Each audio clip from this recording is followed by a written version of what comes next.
Amigos usuarios, nosotros continuamos con esta entrevista especial en el marco de del programa La Noticia. Vamos en esta oportunidad a conversar con el director del Instituto Nacional de Estadísticas, Elías El Yuri. Muy buenas tardes, director.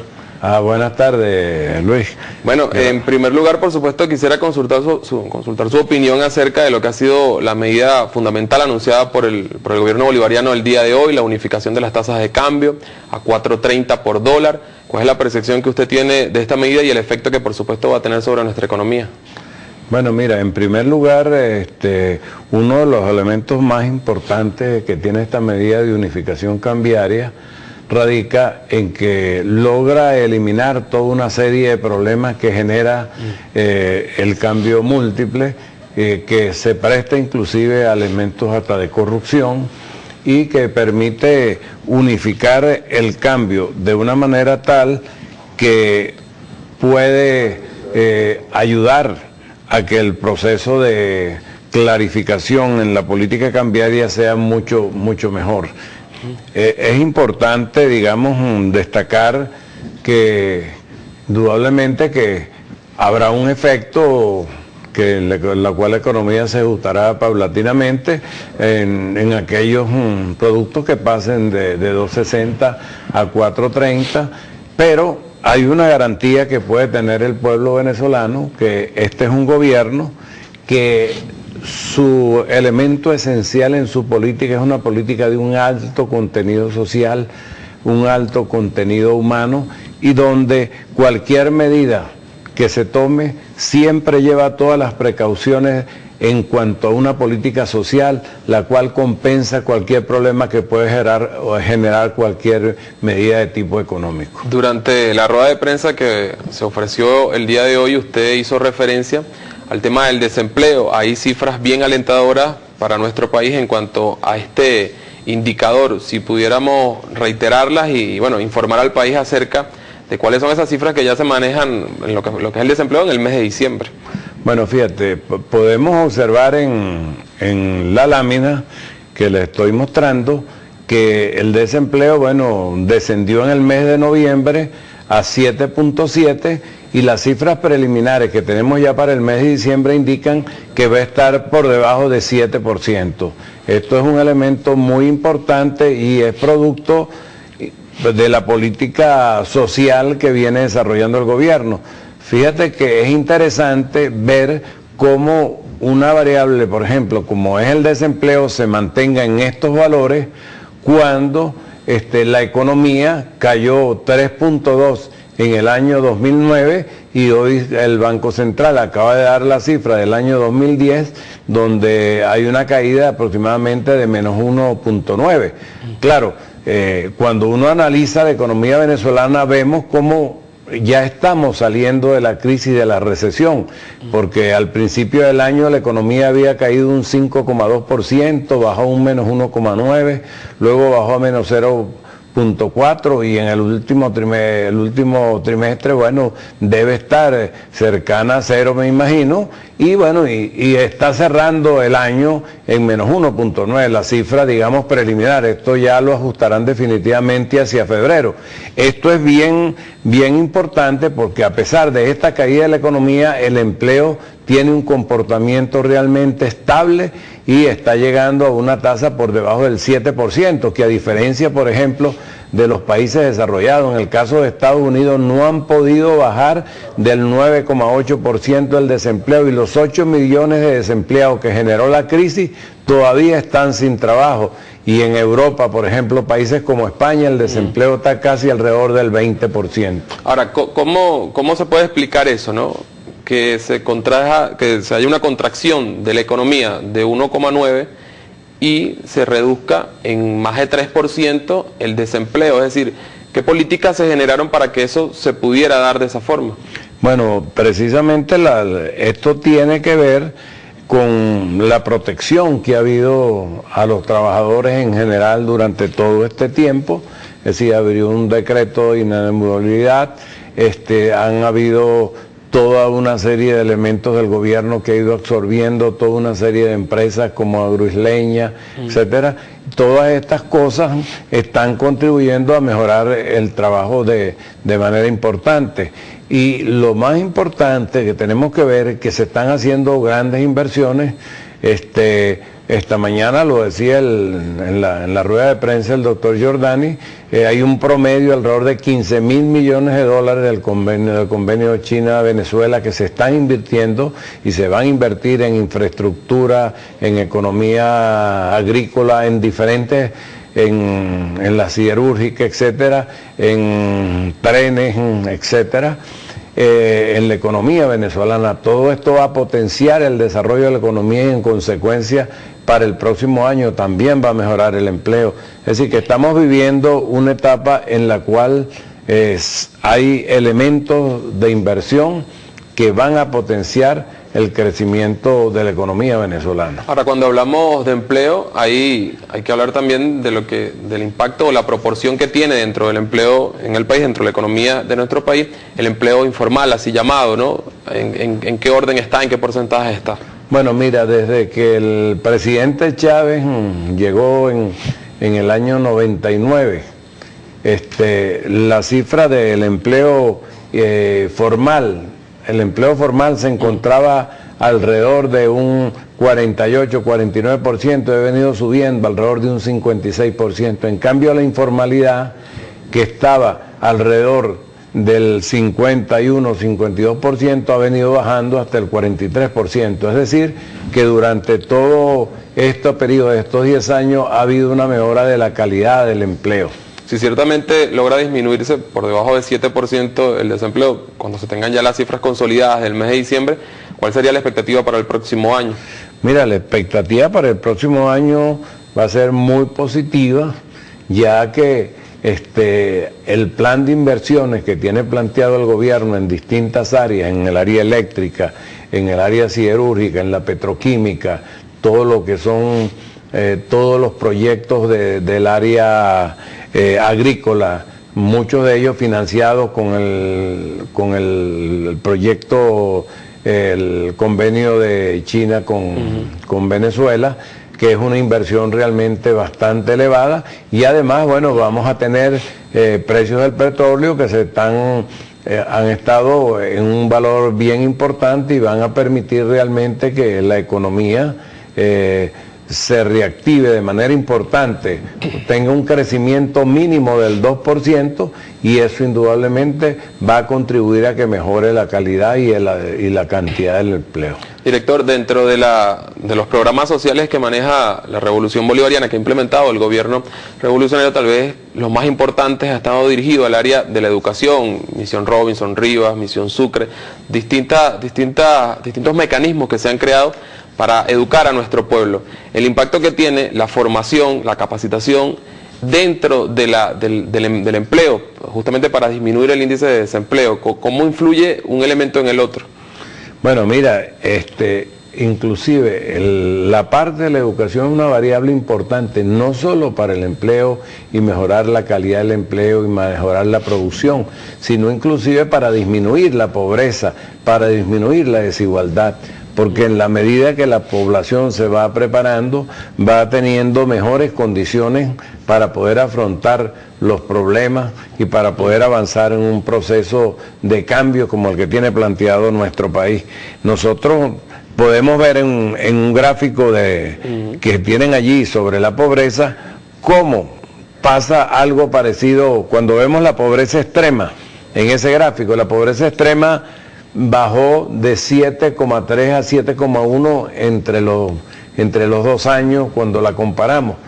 Y bueno, y bajó la pobreza con esta caída que tuvo la economía. Es decir, nosotros llegamos a tener en el año, si lo pueden ver ahí en la gráfica, en el año 96 llegamos a tener la pobreza extrema en el 40%. Luego fue descendiendo cuando el paro volvió a subir al 25% y actualmente está alrededor del 7,1%. Este es un elemento bien importante porque en Venezuela ha tenido un proceso continuo en la disminución de la pobreza extrema. Es en el caso de la pobreza extrema. La pobreza en general, ¿cuáles son las cifras? Bueno, la pobreza en general, llegó a estar en el 70% en el año 96, luego fue bajando y llegó al 55% durante el paro petrolero y el golpe de Estado, y actualmente está alrededor del 26,6%. Para ilustrar a quienes nos escuchan y nos ven acerca de la diferencia en cuanto a los términos, pobreza en general, pobreza extrema, ¿cuándo se está en pobreza extrema? Bueno, la pobreza extrema, nosotros consideramos que un hogar está en pobreza extrema cuando el ingreso per cápita del hogar, que es el ingreso de todos los miembros del hogar, dividido entre el número de miembros, no le alcanza para comprar una canasta alimentaria per cápita, es decir, dividiéndolo también esa canasta entre los miembros del hogar. Es decir, hay un 7,1% que son alrededor de 420.000 familias que viven en pobreza extrema, ¿no? Ahora, es importante aquí destacar lo siguiente: cuando medimos por línea de ingreso, como es esta medición, nosotros no estamos tomando en cuenta ingresos adicionales que los hogares reciben. Por ejemplo, hay un hogar que no lo recibe directamente, sino indirectamente, lo que nosotros llamamos un salario indirecto. ¿Cuál es ese salario indirecto? Es toda la inversión social que recibe el gobierno entre lo que es todos los, toda la inversión social dividida entre los trabajadores, entre toda la fuerza de trabajo. Hay un salario social, ese salario social en estos 10 años ha aumentado alrededor de 20 puntos, y eso se traduce en cosas como esta, que te lo puedo explicar en términos sencillos. Tú tienes, por ejemplo, vives en un hogar pobre y tienes 2 niños o 3 niños estudiando en una escuela o en un liceo. Esos niños reciben 2 comidas y una merienda. Eso es un ingreso adicional que recibe el hogar. Claro. Igualmente pasa con los gastos de salud que recibe gratis a través de Barrio Dentro, medicinas de tratamientos más costosos como cáncer, el SIDA, etcétera. Todo esto son elementos esenciales, es decir, que tú no tienes que estar en el seguro social para recibir todos estos beneficios, pues. Okay. Ahora, hay indicadores bien importantes que han dado cifras o resultados interesantes para nuestra economía, para el desarrollo social en sí de nuestro país. Tenemos las cifras del indicador Gini, la desconcentración de la riqueza, cómo ha ido mejorando, ha ido avanzando en nuestra población, la evaluación que se tiene de cómo se avanzó este año en cuanto a eso, la desconcentración de la riqueza. Bueno, fíjate, América Latina es la parte más desigual del mundo, donde hay la peor distribución del ingreso y donde la riqueza se distribuye en forma más desigual. El índice de Gini, que podemos observar en una gráfica que les presentaré, el índice de Gini tiene la siguiente particularidad. El índice de Gini oscila entre 0 y 1. Entre más está cercano a 0 hay menos desigualdad. Cuando se acerca a 1 hay mayor desigualdad. Bueno, este índice de Gini, Venezuela es el país de América Latina con el índice de Gini más bajo. Actualmente nuestra última medición del primer semestre del 2010 alcanza 0,389. El país que más se le acerca, que es Uruguay, está en 0,44. Y hay países, por ejemplo, como el caso de Chile, que tiene una pobreza extrema alrededor del 7%, Brasil, etcétera, igual que Venezuela, pero sin embargo el índice de Gini de Chile es de 0,52, mucho más elevado que el de Venezuela. Hay peor distribución del ingreso, y en el caso de Brasil es como de 0,57. Así que Venezuela ha mejorado esto. Ahora fíjate, cuando lo vemos en función de los diferentes estratos de la población, en el año 98 el 20% más rico se apropiaba alrededor del 53,4% del ingreso, y para el año 2010, para el primer semestre, eso bajó al 44,8%. Eso significa que esos 9, 10 puntos que bajó incrementan al resto de los quintiles, pues, ¿entiendes? Por ejemplo, el más pobre, ¿no?, el intermedio o el que está más cerca del más rico, todos ellos sufrieron ese aumento de esos 9, 10 puntos que se bajó, se distribuyeron en el resto de los sectores. Eso significa un mejoramiento en la distribución del ingreso, de hacerlo menos regresivo. Pero sin embargo, nosotros no podemos decir que la desigualdad en Venezuela no sigue siendo importante. La desigualdad en Venezuela sigue siendo importante porque todavía un 20% más rico de la población todavía se está apropiando del 44,8% del ingreso. Entonces tenemos que profundizar los cambios y las reformas en nuestro país, y la única manera de poder avanzar en ese proceso es a través de un sistema diferente. Por eso es que estamos luchando por una nueva sociedad, por una sociedad socialista. Tal vez esté allí, digamos, uno de los elementos claves de la lucha de clases que hoy se da en nuestro país, tal vez porque hay sectores de la población acostumbrados a recibir gran parte de los recursos o ingresos de nuestra economía, que ahora empiezan tal vez no a perderlos, pero digamos empiezan a reflejarse en mejor forma hacia otros sectores de la población, los más desposeídos.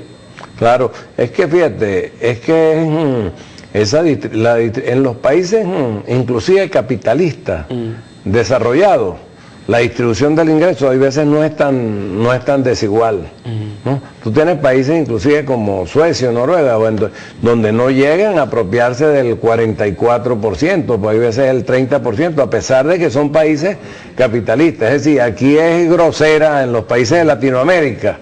La concentración del ingreso en los sectores, en ese 20% más rico, es demasiado elevada.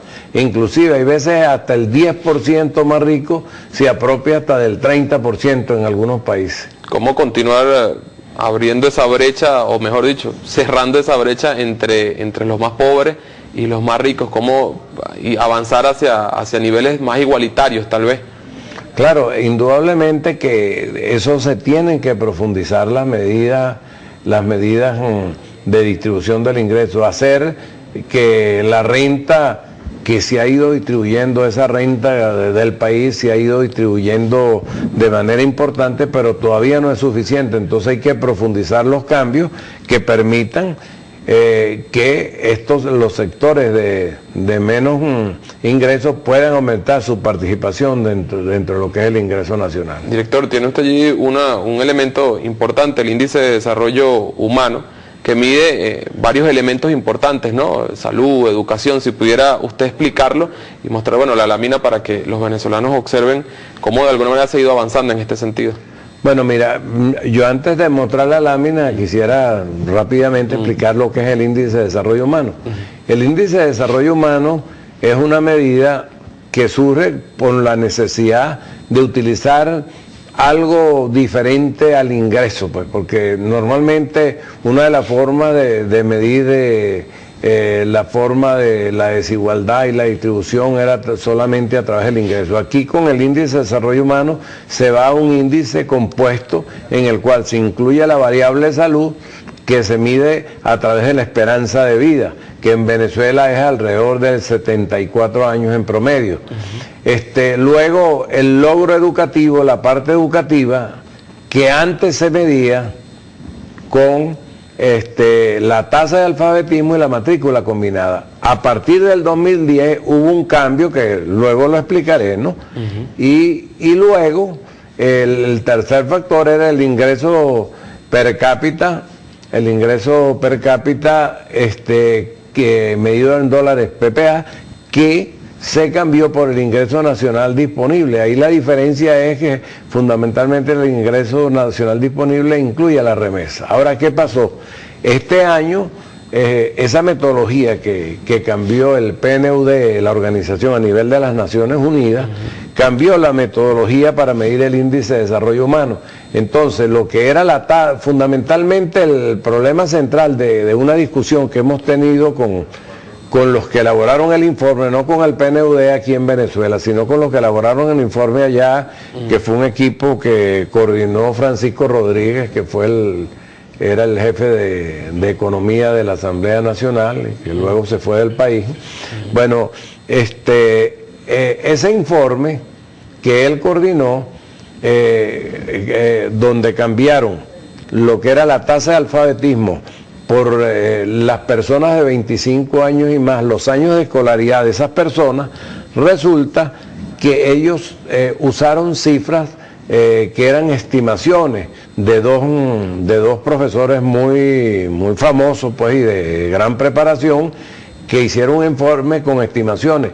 La Conferencia de Estadística de las Américas, que es un organismo de la CEPAL, en una resolución planteaba la necesidad de que primero se utilicen los datos del país, los datos nacionales, antes que estar utilizando estimaciones. Entonces ellos alegaban que no tenían los datos nacionales cuando la CEPAL vive dando declaraciones como Venezuela ha ido reduciendo la pobreza y la desigualdad, etcétera, porque las bases de datos de la encuesta de hogares y los datos del censo, todas esas informaciones nosotros las enviamos a los organismos internacionales. Entonces, ¿qué pasó? Los años de escolaridad de las personas de 25 años y más en el censo del año 2001 eran 7,5 años y la encuesta de hogares da aproximadamente lo mismo. ¿Qué pasó? Ellos utilizaron unas estimaciones donde pusieron que eran 5,6 años, quizás 2 años menos. Cuando utilizan un modelo, utilizando esa cifra que está 2 años menos de escolaridad, entonces les daba un índice de 0,69, que es lo que quiero mostrar aquí en el gráfico. A ellos les daba 0,69. Cuando nosotros calculamos este índice con los valores reales, que son los que nosotros tenemos, de 7,5, resulta que el índice da 0,75. Esto significa que Venezuela, en lugar de haber estado colocada en el puesto 75, como dicen ellos en el informe, Venezuela, de acuerdo a la utilización de los datos nacionales, no está en el 75, está en el puesto 53. Entonces, esto es una diferencia bien importante, pues, pero lo cierto es que en general la mayoría de los índices sociales reflejan cómo este ha sido un gobierno donde el ser humano ha estado en primer lugar y la política social ha estado orientada a mejorar las condiciones de vida de todos los sectores de menores recursos venezolanos. Y lo ves, por ejemplo, en políticas como alimentación, no solo a través de Mercal, el programa de alimentación de las escuelas y de los liceos. Habían 300.000 niños antes que llegara el presidente Chávez al poder. Hoy en día hay más de 4 millones de niños y niñas que están comiendo 2 comidas y una merienda en las escuelas y los liceos bolivarianos, y vemos cómo la salud en una forma masiva está llegando a todos los sectores a través de Barrio Adentro y los propios hospitales y ambulatorios. Director, quisiera finalizar la entrevista con usted, como le hicimos con el ministro Giordani, haciendo referencia a las palabras del director del Banco Central de Venezuela, Nelson Meréndez, cuando decía que el 2011 sería un año de bienestar social. ¿Comparte usted esta opinión? Por supuesto. Yo creo que va a haber, primero va a haber crecimiento de la economía, como ya lo hemos señalado. La economía va a crecer al menos un 2%, pero no es solo que va a crecer la economía, sino que este es un gobierno que va a mantener una línea de poner siempre al ser humano en primer lugar, y ese crecimiento de la economía, que lo vemos a través de todas esas inversiones de que hablaba el ministro Giordani, a través de todo el trabajo que se va a desarrollar, eso va a influir indudablemente en mejorar las condiciones de vida de la población venezolana, porque cualquier medida económica que tome este gobierno, los recursos que pueda generar cualquier medida siempre van a estar en primer lugar a los sectores más desposeídos y a contribuir al avance de la calidad de vida de la población venezolana. Muchísimas gracias. Gracias a ti, Luis, por la invitación. Director del Instituto Nacional de Estadísticas, Elías El Yuri, con quien hemos compartido pues importantes informaciones respecto a lo que es el desarrollo, o lo que ha sido el desarrollo de la economía venezolana durante este año 2010 y las expectativas que se tienen para el próximo año, expectativas de crecimiento. Espera el gobierno que por lo menos en un 2% se incremente el Producto Interno Bruto de nuestro país. De esta manera nosotros vamos a dar por culminada esta entrevista dentro de la noticia, por supuesto invitándolos a continuar en sintonía de Venezolana de Televisión, el canal de todos los venezolanos.